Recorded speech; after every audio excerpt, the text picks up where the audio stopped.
Oke, selamat pagi teman-teman semua. Assalamualaikum warahmatullahi wabarakatuh. Waalaikumsalam warahmatullahi wabarakatuh. Pagi Bu.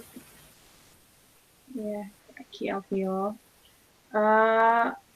Hari ini kita akan belajar tentang text mining atau lebih ke klasifikasi teks gitu. Nah, kelas A juga dapat sama kok, tenang aja. Nih, bentar, maaf. Nah, teman-teman kan sudah belajar data mining semua ya? Sudah, Bu. Nah, sudah. Kemudian mungkin teman-teman sudah masih ingat lah ya, masih ingat kalau kita ngomongin data mining, berarti dia adalah sesuatu yang terstruktur.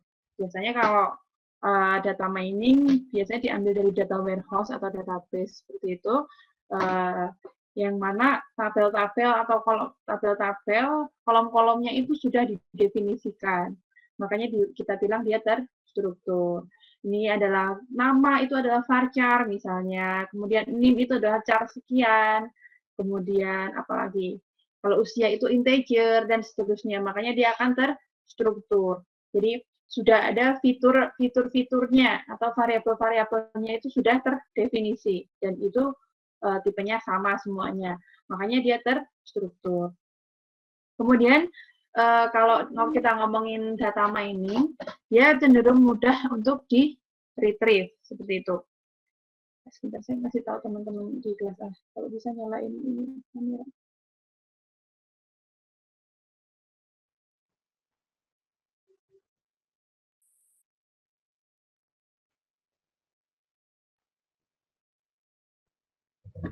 Nah, kemudian untuk database kan biasanya cenderung mudah di-retrieve. Misalnya kalau kita nyari sesuatu, misalnya kita tinggal pakai SQL, pakai SQL.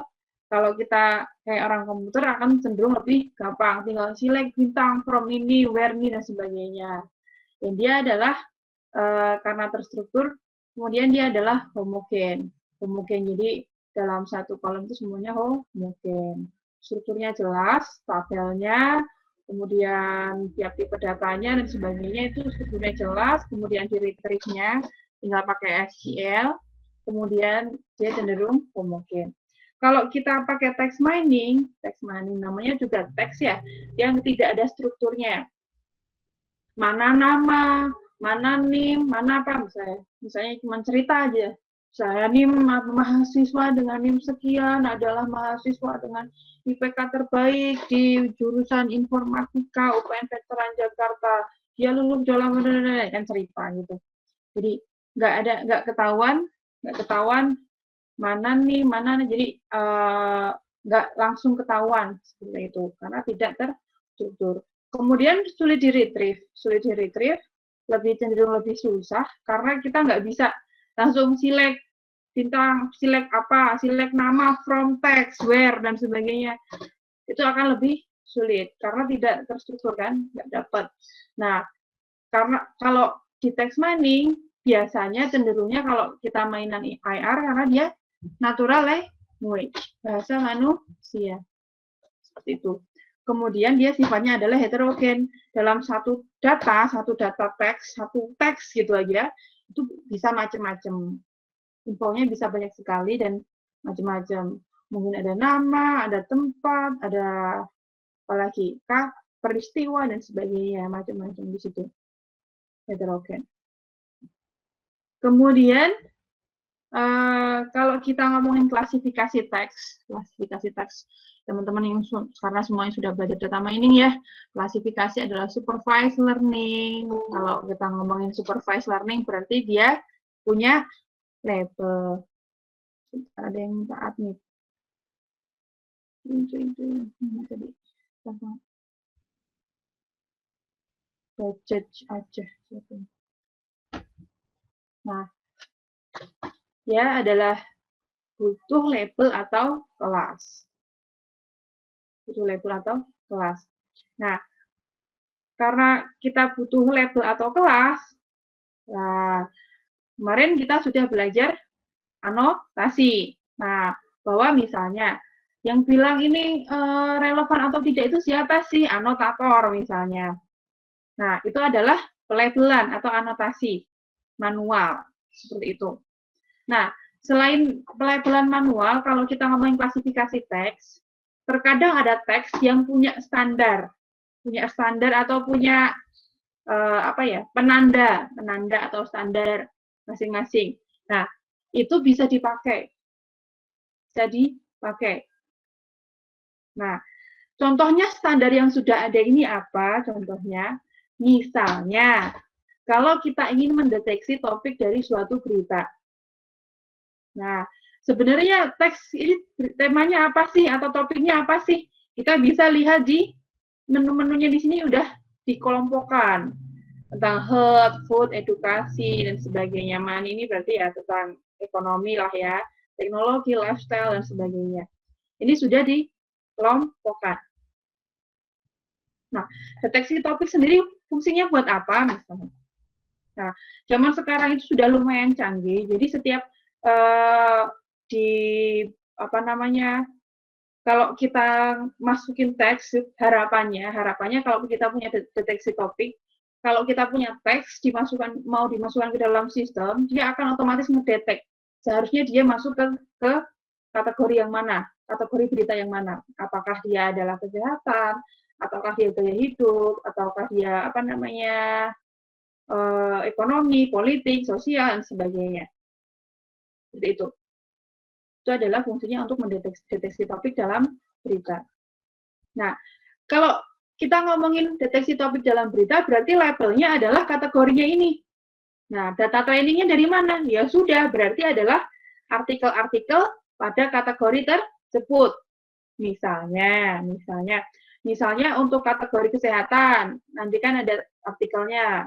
Nah, berarti itu adalah teks untuk kita pakai membuat model.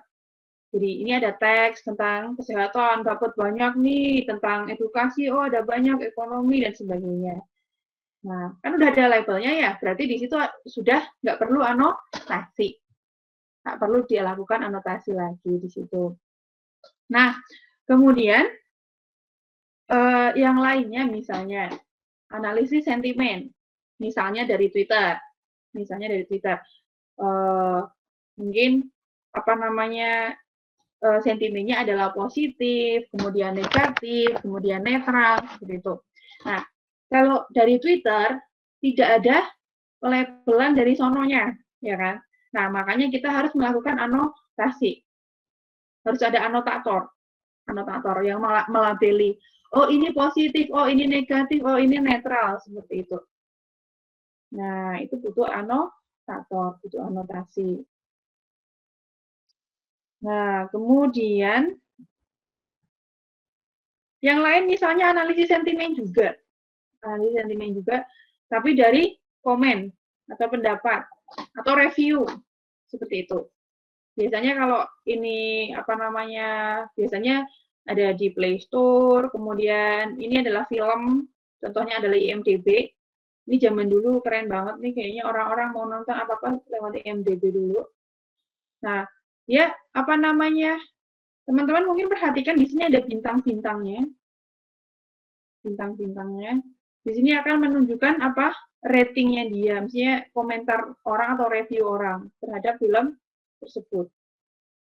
Nah, untuk sentimennya, positif, negatif, netralnya, bisa pakai label yang berkorelasi sama bintangnya yang diperoleh. Seperti itu.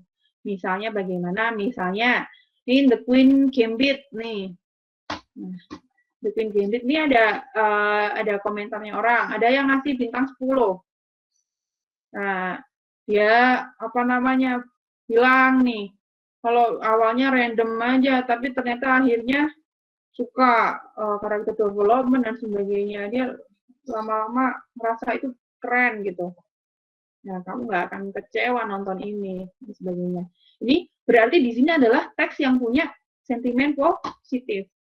Terlihat juga dari bintangnya adalah 10. Kemudian yang lain misalnya, really enjoy this series dan sebagainya. Dia adalah suatu teks dengan sentimen yang positif. Nah, kemudian bintangnya dia juga kasih 10. Kemudian untuk komentar negatifnya, misalnya ini overrated soap opera. Nih, bintangnya cuma 1, dia bilang ini jelek gitu istilahnya. Dia pokoknya dia akan bilang ini jelek. Nah, udah kayak opera sabun doang kayak gini, nggak ada menarik-menariknya. Kemudian I don't get it nih, bintangnya juga 1. Istriku pengen nonton tapi itu ternyata bosenin dan sebagainya. Nah, ini adalah sesuatu komentar yang negatif. Nah, ini ada label yang berkorelasi, maksudnya adalah bintangnya di sini. Nah, ini cuma dikasih bintang 1. Berarti kita akan bilang dia sentimennya adalah negatif. Bintang 10 dia akan kita bilang sentimen positif. Misalnya mungkin mau dibagi bintang 789 itu adalah positif, 456 itu netral, 123 itu jelek. Atau mungkin teman-teman akan melakukan penelitian ulang, biasanya ya kalau yang positif itu adalah 7 ke atas, kemudian 6 ke bawah itu biasanya negatif dan sebagainya. Itu bisa dilakukan penelitian, misalnya dilakukan cek ulang, sebenarnya kalau orang-orang ngasih bintang sekian itu sebenarnya positif atau negatif sih, kayak gitu. Nah, ini adalah memakai label yang berkorelasi. Seperti itu. Nah, sampai sini ada pertanyaan? Dari 3 hal kecil ini, dari deteksi topik berita, kemudian analisis sentimen dari Twitter, kemudian analisis sentimen dari komen atau review. Ada yang ingin ditanyakan, disampaikan? Nggak ada? Apakah masih mudah? Halo? Nggak ada, Bu. Bu, saya mau nanya, Bu. Iya, silakan. Kan kalau misalkan klasifikasi yang biasa kan ini, Bu, kalau bukan teks, dia modelnya sama, Bu. Kayak misalkan jamur nih, kita klasifikasi jamur, kita udah buat model jamur, berarti nanti kita tesnya juga dengan jamur juga kan ya, Bu, buat model tersebut. Nah, kalau teks ini, kita kan nanti kan ada artikel-artikel gitu, Bu, contoh. Nah, dari yang kayak tadi berita itu, apakah bisa kita tesnya menggunakan query aja gitu, jadi beberapa kata aja, nggak harus banyak artikel gitu. Apa aja boleh, silahkan aja masukkan. Artikel harusnya dia juga terima. Jadi dia nggak ngaruh banyak banyak sedikitnya katanya. Enggak, sebisanya dia yang namanya kita mengklasifikasi pakai model ya. Berarti nanti modelnya kan yang memutuskan ya. Dia akan masuk ke kategori mana, misalnya kalau yang ini misalnya nanti kamu udah melakukan training nih, kemudian kamu perkara ngetesnya pakai 2 kalimat ataupun 1 berita full ya, nggak masalah kan? Iya, Bu. Nah, kayak kemarin kamu misalnya kalau di data mining jamur, oke. Kemudian misalnya kamu nggak memakai data situ, kemudian kamu coba-coba sendiri. Kalau angkanya sekian, bagaimana ya kelasnya? Ya nggak? Bisa nggak? Iya, Bu. Bisa kan? Nah, sama. Ini sama persis. Seperti itu. Cara kerjanya sama. Nah, pada dasarnya ini nanti akan dibuat menjadi terstruktur juga ujung-ujungnya. Cuman kan asalnya tidak terstruktur. Sampai sini dulu, ada pertanyaan lagi? Mas Johannes, ada lagi? Cukup, Bu. Terima kasih, Bu. Oke, sama-sama. Yang lain? Jadi pelabelan ini ngeh ya, jelas ya. Kalau misalnya deteksi topik berarti udah ada labelnya misalnya. Kalau kita mau mainan sentimen analisis di Twitter, misalnya ya ada positif, negatif, netral misalnya. Harus dianotasi manual. Kemudian kalau dari review kita bisa memanfaatkan bintang-bintangnya dan seterusnya. Clear ya? Kalau sudah clear, saya lanjut lagi. Nah, kalau kita mainan data mining, bahwa teman-teman juga pasti nggak semua ya, kalau data itu punya fitur atau ciri. Nah, fiturnya nanti akan dipakai untuk klasifikasi. Misalnya apa? Misalnya kalau kemarin tentang bunga iris ada panjang mahkota, lebar mahkota dan sebagainya. Nah, sepal length, petal width dan sebagainya. Sepal width itu ada 4. Nah, itu adalah ciri-ciri. Seperti itu. Nah, kalau teks ciri-cirinya dari mana? Nah, kita juga harus mengekstraksi ciri dari teks. Kita perlu mendapatkan ciri-ciri dari suatu teks. Nah, tapi kan dia tidak terstruktur ya. Nah, kita akan bikin dia menjadi terstruktur. Bagaimana caranya? Bahwa ciri-ciri suatu teks adalah pada kata-katanya. Maka akan kita ekstrak kata-katanya. Seperti itu, Mas Fernaldi. Selamat datang, Mas Fernaldi. Nah, kata-katanya itu adalah suatu ciri-ciri. Kalau ciri-cirinya nanti sudah didapat, kemudian kita akan klasifikasi, misal pakai KNN, SVM, naive bias, kemudian decision tree, kemudian apalagi macam-macam ya, algoritma banyak sekali.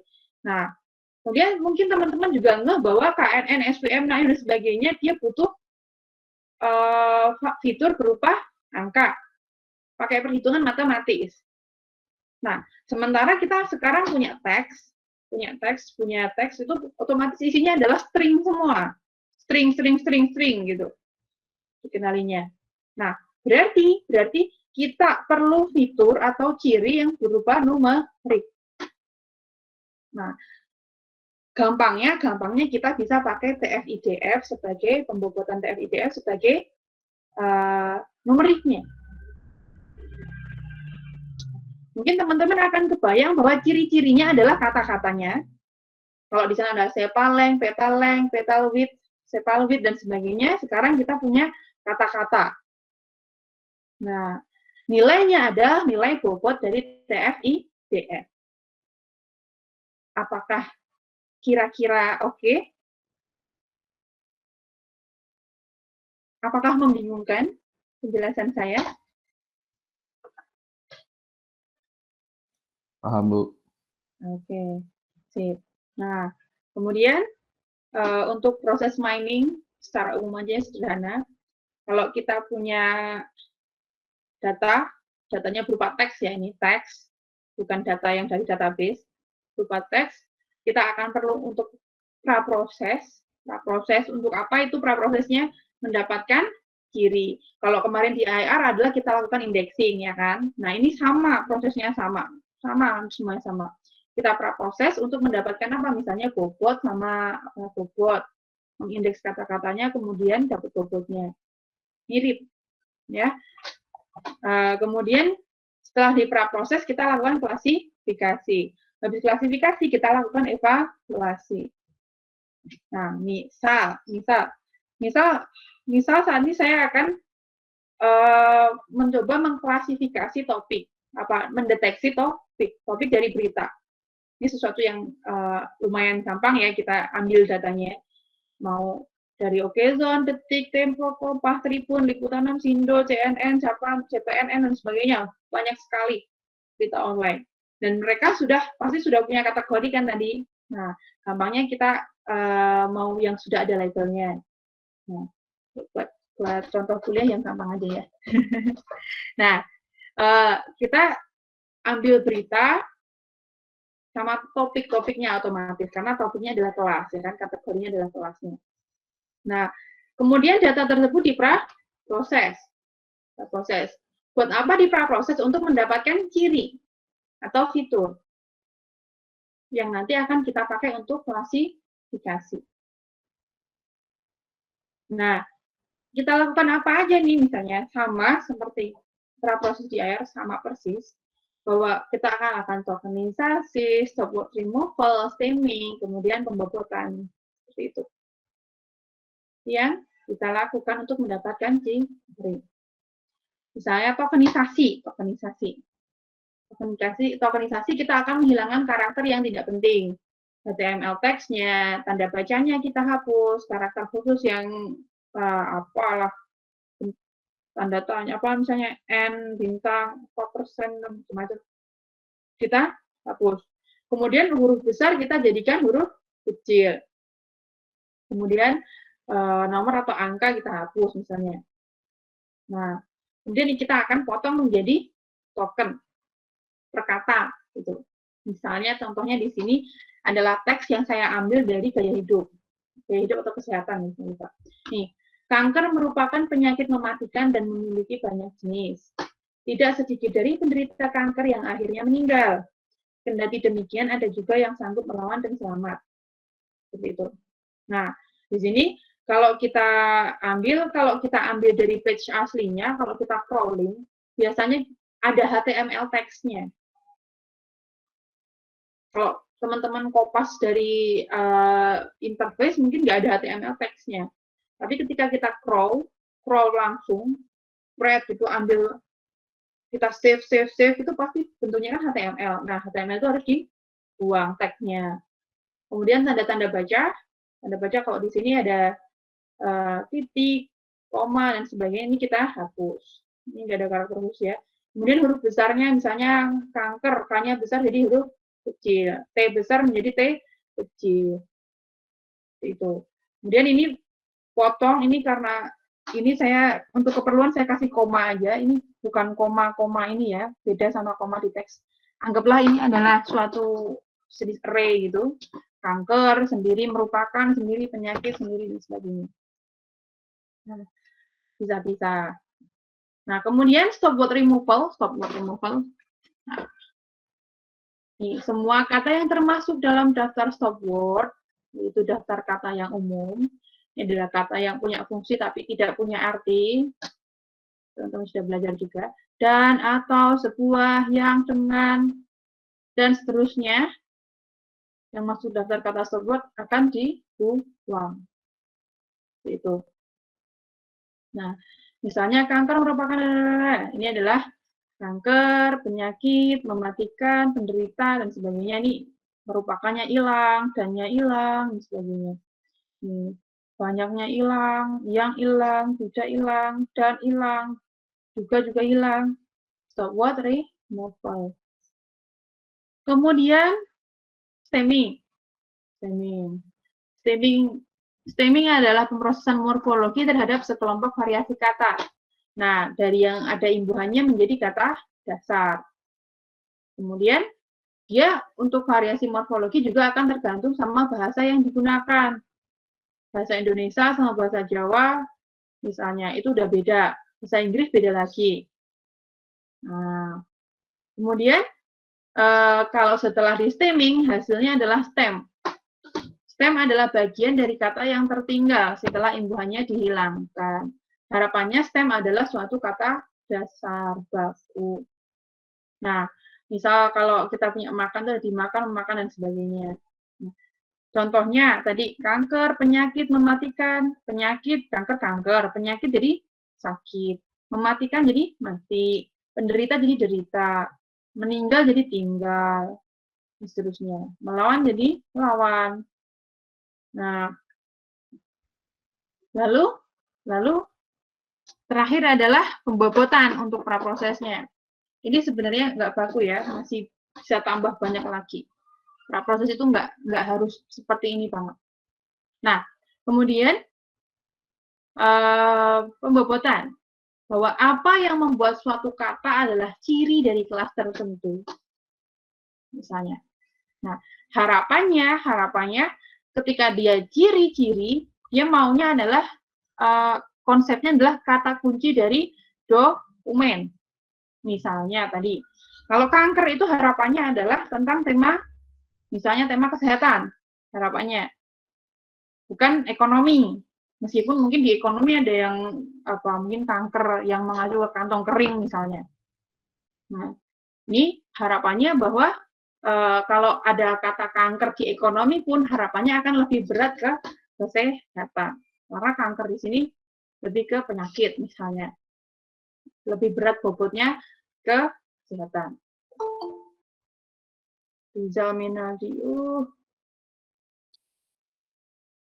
Kemudian, bahwa kata yang penting pada suatu kelas seharusnya diberi bobot yang lebih berat. Harapannya bobotnya akan lebih berat. Nah, daripada apa? Daripada kelas yang itu kanker misalnya tadi, kanker di kesehatan itu lebih penting daripada di ekonomi. Harusnya pengennya lebih berat. Kemudian kita bisa memanfaatkan frekuensi dalam dokumen dan korpus atau koleksi. Nah, kemudian kita akan lakukan pembuatan misalnya TF-IDF, karena kita namanya juga TF-IDF ya, TF-IDF. Dia adalah kombinasi dari TF atau term frekuensi, frekuensi kata atau term, kemudian inverse dokumen frekuensi, TF dikali IDF. Nah, kemudian IDF adalah ukuran keinformatifan dari suatu kata. Dia adalah menunjukkan seberapa jarang kata itu muncul di seluruh korpus. Nah, dia bisa merupakan jumlah dokumen di mana suatu kata muncul. Nah, IDF sama dengan super DF atau IDF sama dengan log N per DF. Ini teman-teman sudah dapat ya ini, bahwa N adalah jumlah seluruh dokumen. Nah, DF adalah jumlah dokumen yang mengandung kata T. Dikalikan TF.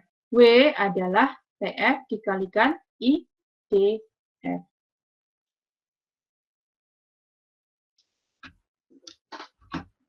Nah, ini adalah rumus IDF. Jadi di sini rumus TF kali IDF. Berarti W adalah TF kali IDF.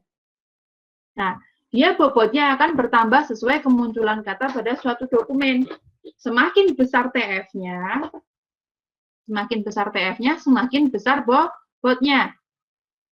Kemudian bobotnya juga akan bertambah sesuai dengan seberapa jarang suatu kata muncul di seluruh koleksi. Nah, bahwa dia bobotnya akan bertambah kalau dia nggak banyak muncul di mana-mana. Mungkin kita sudah bahas ini, cuman bolehlah diulang sedikit. Misalnya ada 10 dokumen.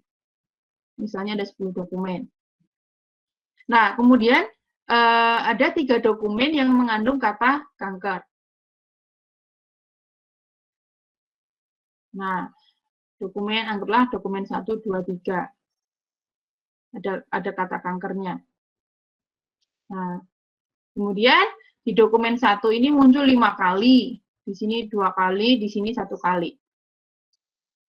Nah, kemudian kalau kita cari bobot adalah W sama dengan TF kali IDF, kita lihat dulu, berarti ini adalah TF untuk kanker. TF kanker di dokumen 1, dokumen 2, dokumen 3. Kemudian IDF-nya adalah log N, N-nya jumlah dokumennya adalah 10, per DF, dokumen frekuensi. Ada 3 dokumen yang mengandung kata kanker, yakni dokumen 1, 2, 3. Jadi 10 per 3. Seperti itu. Nah, log 10 per 3. Nah, kemudian berarti nanti W-nya adalah W kata kanker di dokumen 1 adalah TF kali IDF. 5 dikalikan log 10 per 3. Untuk W kata kanker di dokumen 2 adalah 2 kali log 10 per 3. Untuk W kata kanker di dokumen 3 adalah 1 kali log 10 per 3. Dari sini sudah jelas bahwa untuk bobot, karena frekuensinya semakin besar, dia akan semakin berat. Seperti itu. Paling berat kankernya di dokumen 1. Kemudian bobotnya bertambah sesuai dengan seberapa jarang suatu kata muncul di seluruh koleksi. Nah, misal anggaplah misalnya skimmingnya kelewat gitu ya, ada kata yang gitu. Kata yang muncul di 10 dokumen. Ada 10 dokumen, ada kata yang muncul 10 kali. Di dokumen 1 ada 2, ada 3, 4, 5, 6, 7, 8, 9, 10, semuanya ada. Nah, berarti nanti IDF-nya adalah log 10 per 10. Adalah log 1. 10 dipangkat berapa supaya hasilnya adalah 1? Ya adalah 10 pangkat 0. Berarti IDF-nya adalah 0. Kalau kata yang tadi nggak terbuang ya misalnya, yang berarti dia punya IDF sama dengan 0. Mau berapapun frekuensinya, misal di dokumen 1 ini frekuensi kata yang muncul 50 kali, oke. Di sini muncul 70 kali, di sini muncul 100 kali. Mau TF kali IDF, 50 kali 0, 70 kali 0, 100 kali 0. Hasilnya adalah 0. Dia nggak akan punya bobot. Makanya semakin sering dia muncul di mana-mana, bobotnya akan semakin kecil. Semakin dia jarang muncul di mana-mana, berarti kata itu penting untuk dokumen tersebut. Kayak kata kanker nih, dia nggak muncul di mana-mana, cuma ada di 3 dokumen, berarti dia adalah ciri-ciri gitu. Karena kata yang muncul di mana-mana, dia bukanlah ciri-ciri. Jadi itu. Nah, misal, nih, ulang sedikit ya, nggak apa-apa ya. Nah, kemudian misalnya yang tadi kanker dan sebagainya itu adalah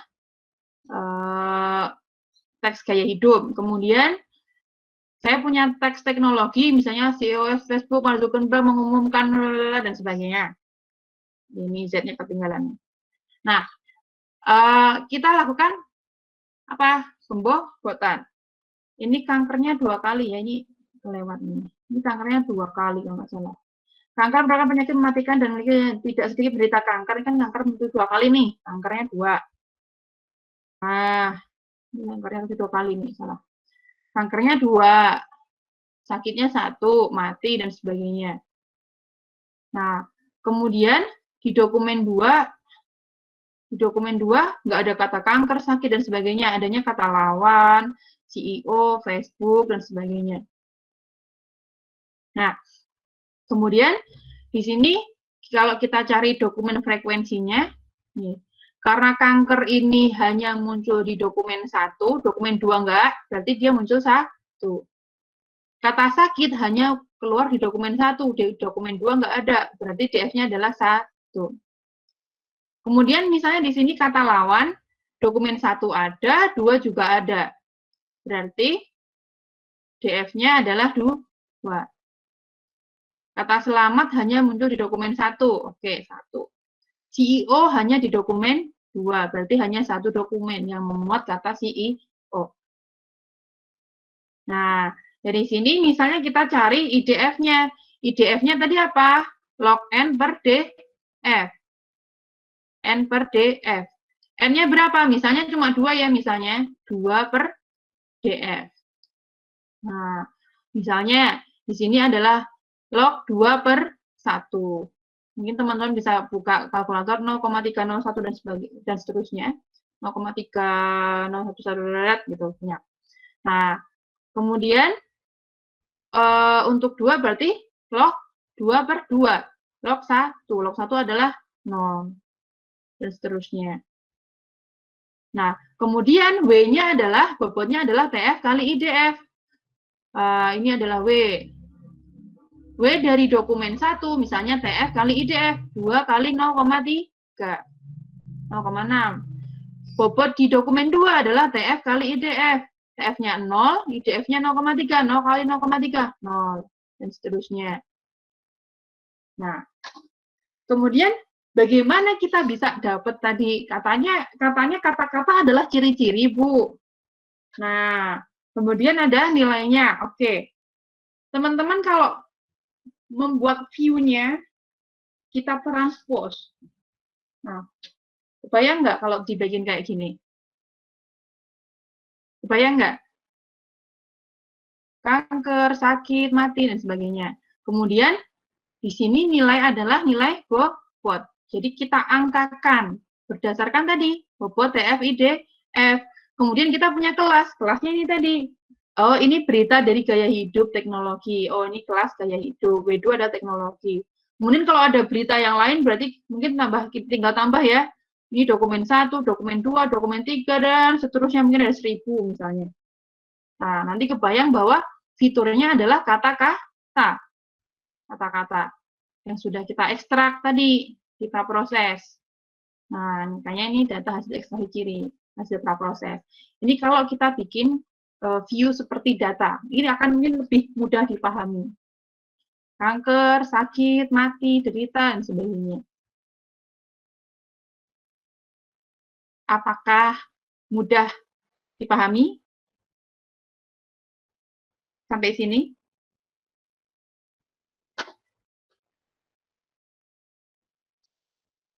Halo teman-teman? Paham, Bu. Bisa.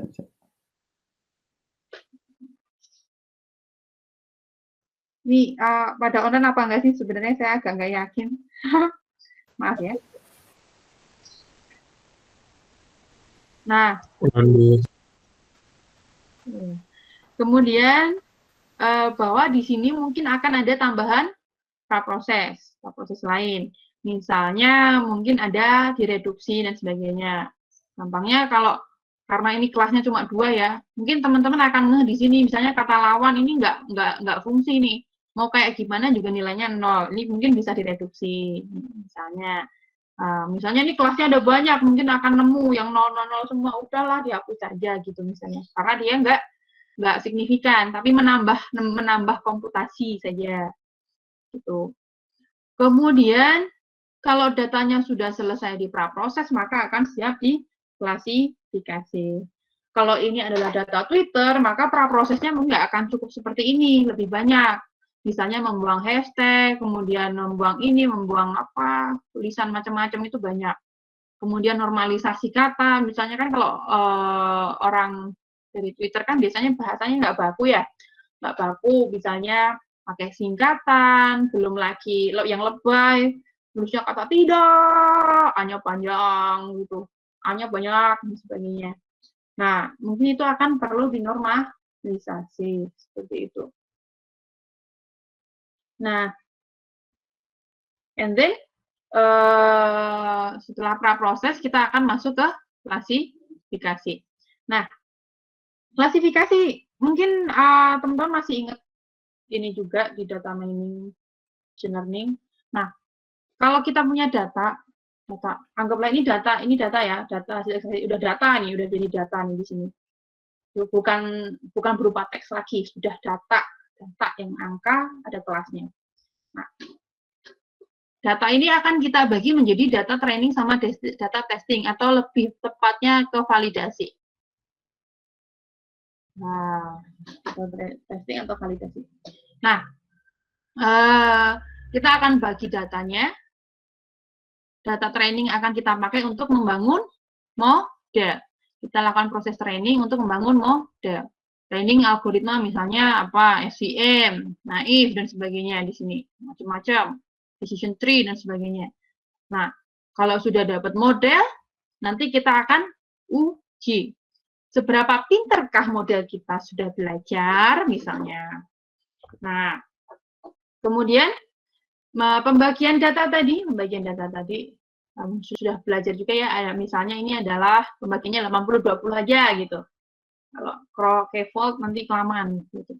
Nah, misalnya kita bagi 80-20. Nah, misalnya gampangnya adalah untuk belajar tak kasih latihan, nah kamu belajar latihan soal 80 soal. Nah, kemudian sisanya yang 20 nanti saya pakai buat ujian. Nah, kemudian di sini data yang 20% tadi kita pakai untuk ujian, menguji model yang dibangun dari data 80%. Kita uji pakai data yang 20. Nah, kemudian dapat hasil klasifikasi. Nanti ada teks berita misalnya, ada teks berita masuk ke tes nih. Misalnya dia deteksi, oh ini gaya hidup, oh ini teknologi, ini gaya hidup, dan sebagainya. Nah, setelah dapat hasilnya, lalu kita akan lakukan evaluasi nanti. Tapi saya kasih contoh dulu. Misal query barunya untuk tes misalnya.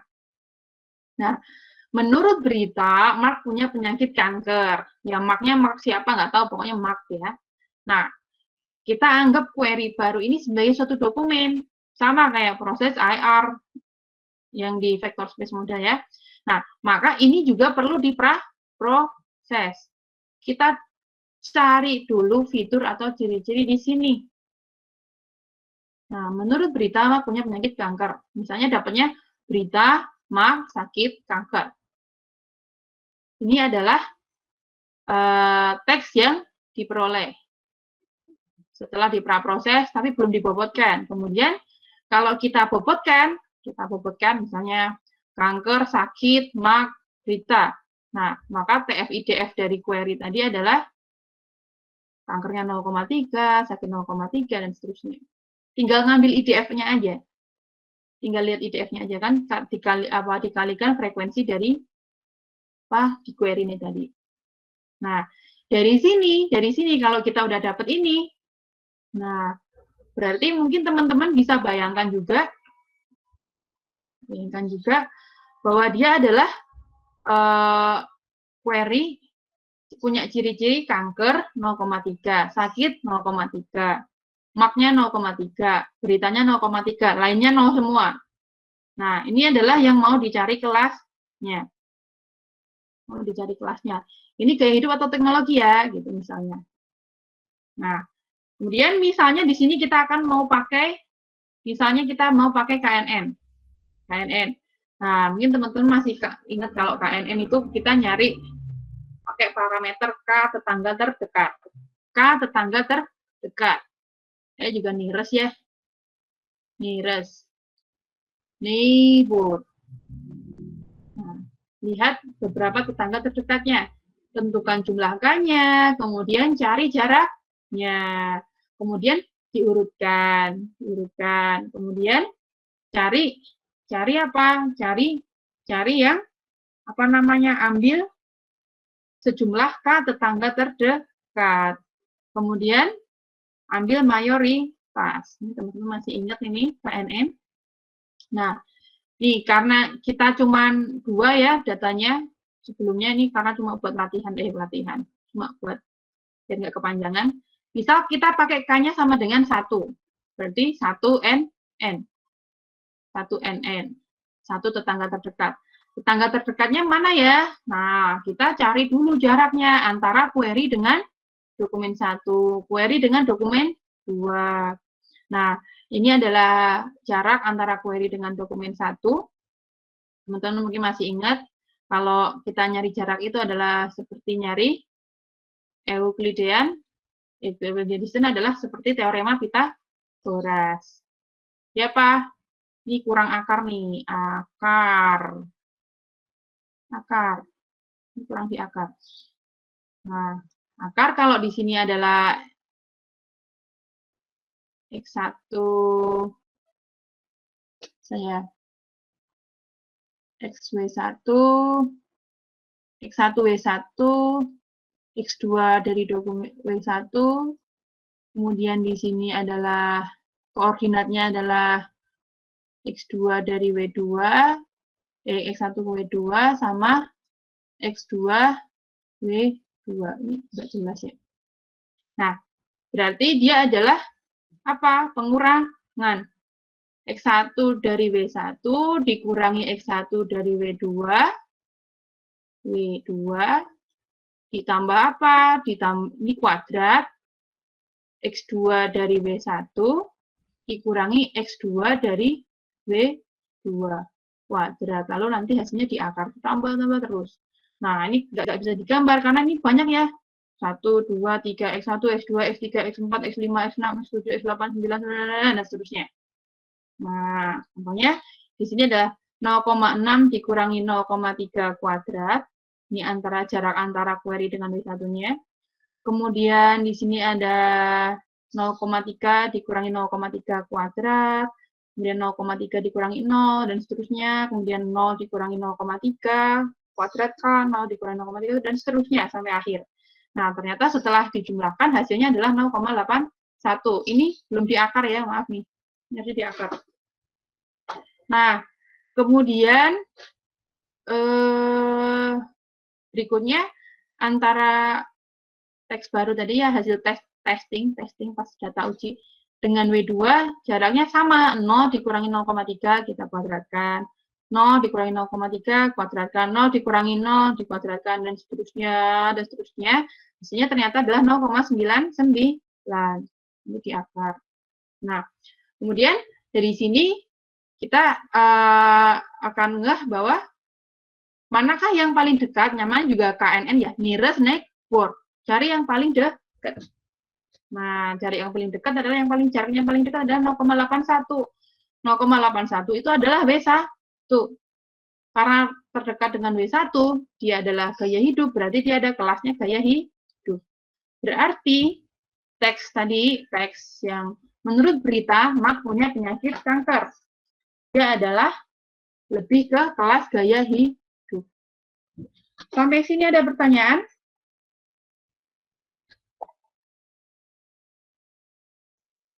Ada pertanyaan kah? Bisa menanya, Bu? Iya, silahkan. Kalau misalkan query-nya ada kata-kata yang nggak ada di data trainingnya, berarti dia jadi 0 ya, Bu? Iya, benar sekali. Terus selain itu kalau misalkan kelas, ini kan kelasnya cuma 2 ya, Bu ya? Kalau misalkan kelasnya ada banyak itu berarti dia setiap kelas itu harus memiliki kata-kata dari kelas lain juga dan dikasih 0 gitu ya, Bu? Ini kan kayak gini sekarang kayak Facebook nih, di gaya hidup kan Facebook kan nggak ada kan ya? 0, 0, 0. Nah berarti ntar kalau misalkan kelasnya banyak, lebih banyak lagi dong 0 gitu. Iya, benar sekali. Ini kan juga teksnya pendek ya. Ini kamu akan kebayang bahwa teksnya itu kan sangat banyak. Memang kayak gitu, iya. Iya, saya pastikan Iya, jadi benar. Jadi fiturnya banyak banget. Gampangnya, kalau apa namanya, ini adalah kalau di istilah di klasifikasi dia adalah data yang sparse. Sparse itu apa? Sparse, tulisannya sparse. Sparse. Sparse itu adalah data yang punya banyak nilai 0. Sparse. Akan sangat sparse. Jadi di beberapa dimensinya banyak yang 0. Memang seperti itu, benar sekali. Ada lagi? Gak ada? Gak ada? Nah, kalau nggak ada, saya lanjut ya. Mungkin setelah diklasifikasi, misalnya ini udah dapat nih gaya hidup. Nah, kemudian ada yang lain dan sebagainya, macam-macam teks-teks lain. Lalu kita akan evaluasi. Evaluasi yang paling gampang misalnya adalah akurasi. Nah, gampang kalau akurasi ya, tinggal ngitung yang benar berapa dari total yang data diuji. Misal tadi 20%-nya isinya adalah 2000 misalnya. 2000. Oke, yang benar ternyata misalnya ada 1.800. Berarti jumlah ujinya 2.000 dikali 100%. Di sini kita akan dapat misalnya 90% misalnya. Itu adalah akurasi. Nah, kemudian kalau dia adalah multi-class atau imbalance, multi-class, mungkin kita akan perlu ngecek masing-masing akurasi per kelas. Misalnya di kelas gaya hidup. Kelas gaya hidup saja itu totalnya misalnya ada 500 data. 500 data itu 500 teks. Testingnya 500. Kemudian yang benar berapa? Benarnya 400. Yang salah 100. Ini benar, ini salah misalnya. Berarti mungkin kita akan penasaran di gaya hidup seberapa besar sih akurasinya gitu. Akurasi tapi per kelas. Kalau kelasnya biner, kita biasa sebut sensitivity sama specificity. Nah, bayang kalau ini adalah kelasnya bukan biner, tapi banyak. Kan kategorinya banyak ya. Kalau kayak gini kan berarti kita akan akurasi tiap kelasnya, misalnya ini benar 400 dari 500. Di sini kita akan tahu ini 0,9. Kemudian, misalnya lagi di kelas teknologi, datanya cuma 200. Nah, yang benar 150, yang 50 salah. Nah, berarti di sini akurasinya adalah 150 per 200. Nah, berapa ini misalnya? 75 ya, 75%. Gitu misalnya. Kemudian, mungkin ada kelas lagi namanya kelas ekonomi. Misalnya ya ini. Ekonomi, oh datanya ada berapa? Datanya ada 300, misalnya, dan seterusnya. Nah, ini mungkin akan perlu dicari per masing-masing kelas. Apalagi ketika datanya adalah imbalance atau tidak seimbang. Misalnya gini, kelas gaya hidup ternyata misalnya dari 1000 datanya itu kelas gaya hidup itu isinya ada 800. Kemudian kelas teknologi cuma ada 200. Dari sini misalnya. Ini penting banget karena biasanya apa? Biasanya model itu biasanya kebanyakan ya, nggak semua ya. Kebanyakan di beberapa kasus ketika datanya tidak balance seperti ini atau imbalance seperti ini biasanya akan lebih cenderung ke yang datanya jumlahnya besar. Maksudnya apa? Biasanya ya kebanyakan misalnya ini nih. Misalnya gaya hidup 800. Kemudian teknologi 200. Dari data uji segini misalnya. Diketahui akurasinya adalah 90%.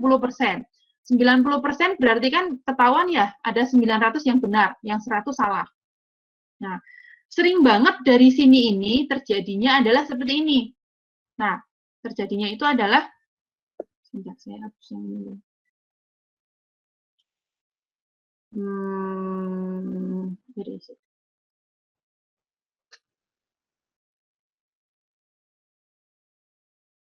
Sering banget yang terjadi adalah gaya hidupnya ini kan 800 nih.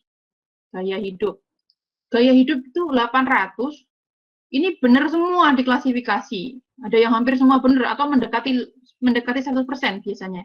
Yang salahnya 0. Kemudian kelas teknologi ada 200 nih. Nah, ternyata yang 100 ini benar, yang 100 lagi salah. Nah, kalau kita hanya melihat akurasi keseluruhan, jelas di sini bahwa 800 tambah 100 adalah 900. 900 dibagi 1000 adalah 90. Oke, ini adalah 90% akurasi, itu benar. Cuma masalahnya adalah di sini akan jelas ke imbalance-nya. Nah, kalau kita lihat akurasi tiap kelasnya adalah, misalnya di sini ada 800. 800 benar dari 800 data. Kita bisa bilang bahwa untuk kelas gaya hidup 100% benar diprediksi atau diklasifikasi sebagai kelas gaya hidup. Tapi mungkin teman-teman akan mulai peduli ke kelas teknologi di sini, dia itu benernya 100 dari 200. Di sini jelas bahwa dia akurasinya cuma 50%. Akurasi tapi tiap kelas gitu loh. Kalau kita pisah-pisah ke mikro, yang lebih ke spesifik. Jadi kalau itu benar, kita bisa bilang bahwa dia adalah specificity misalnya. Nah, ini sensitivity, ini specificity. Nah, kalau banyak kan jadinya kayak akurasi, apa ya istilahnya, saya lupa. Akurasi tiap kelasnya gitu. Nah, 100 per 200, jadi 50%. Nah, berarti di sini adalah, kalau saya mau klaim bahwa sistem atau prediksi atau model saya bagus, itu mungkin saya akan pikir-pikir 2 kali. Saya nggak akan berani bilang, oke, di sini sistem saya sudah berhasil mengklasifikasi dokumen dengan akurasi 90%. Saya akan bilang bahwa sistem saya bagus. No. Nah, nggak bisa langsung seperti itu ya. Karena meskipun 90%, mungkin akan peduli ternyata di gaya hidupnya benar semua memang. Tapi di teknologinya cuma 50%. Gampangnya kalau nanti ada teks baru nih, teks tentang teknologi, masuk ke sistem, change-nya, kesempatannya dia untuk keprediksi sebagai kelas gaya hidup adalah 50%. Kelas teknologi adalah 50%. Jadi 50-50. Nah, kita kan nggak mau kita punya sistem yang 50-50. Atau cuma kebetulan. Kalau nggak gaya hidup, ya teknologi. Nah, itu maksudnya apa? Gitu kan? Itu kan malah merusak istilahnya. Nah, makanya nggak akan berani klaim bahwa sistemnya bagus ketika change kesalahan untuk ini adalah besar. Change kesalahan untuk kelas teknologi. Nah, ini biasanya yang sering terjadi ketika datanya imbalance. Makanya sangat perlu untuk ngecek akurasi tiap kelasnya. Seperti itu. Sampai sini mungkin ada pertanyaan atau ada yang ingin disampaikan?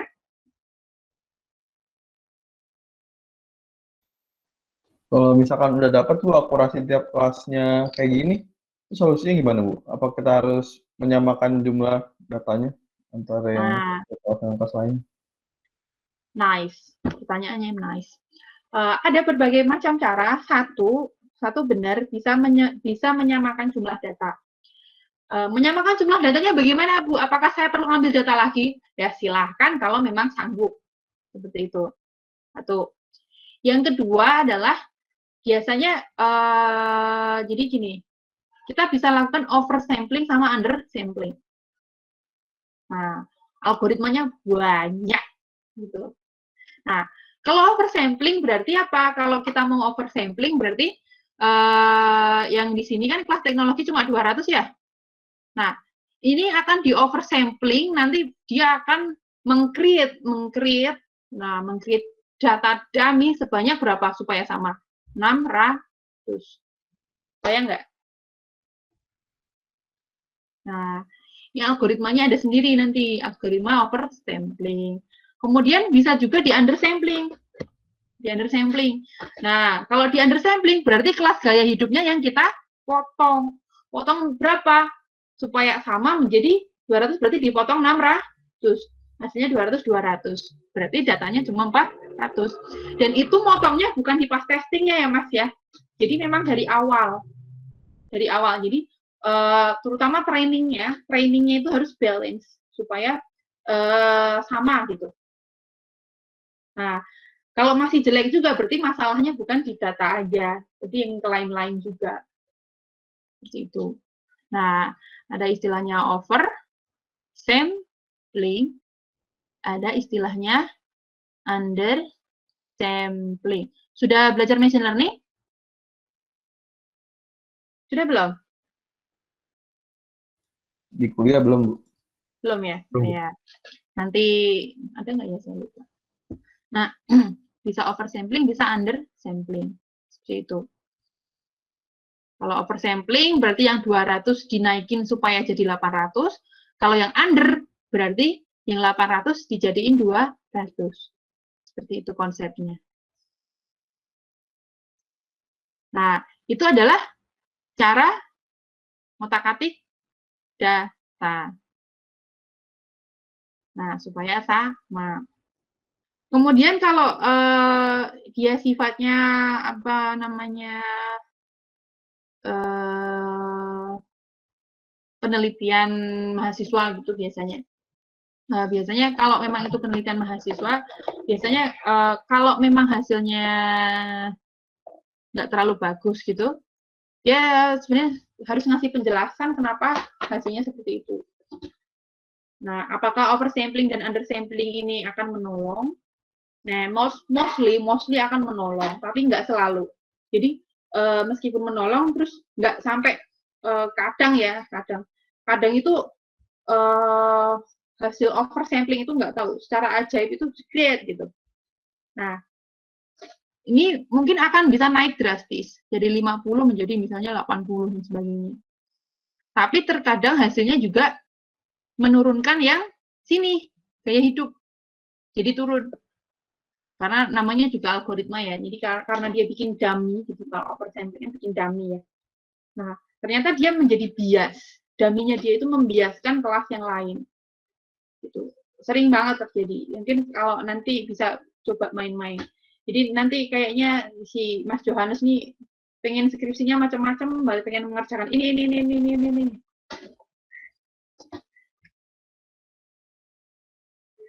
Ada lagi?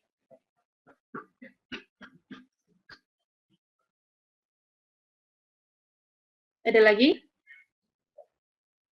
Tadi Mas yang nanya Mas Johannes apa bukan ya?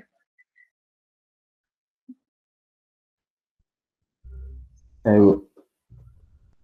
Ya, ada lagi Mas? Kalau text mining ada clusteringnya ya, Bu? Oh, ada. Namanya juga mining, sama kayak data mining. Ada clustering juga. Oke. Nah, ada lagi?